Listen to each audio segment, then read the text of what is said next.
এটা হচ্ছে মায়ের পানের বাটা। এখন ফেসবুকে সবাই পান বানায় মানে বউকে খাওয়াচ্ছে। তো আজকে আমি পান বানাচ্ছি আমার মায়ের জন্য। তো দেখি কিভাবে বানায় পান। একটা পান নিলাম, একটা সুপারি। এখন একটু চুন নিতে হবে, এটি এখানে রাখি।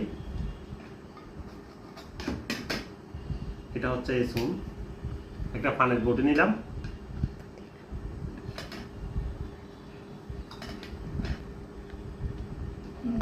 এই যে একটা পান, একটা সুপারি, একটা না এক টুকরো আর কি সুপারি, আর হচ্ছে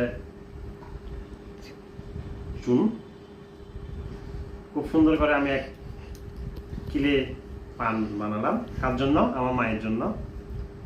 ধন্যবাদ সবাইকে।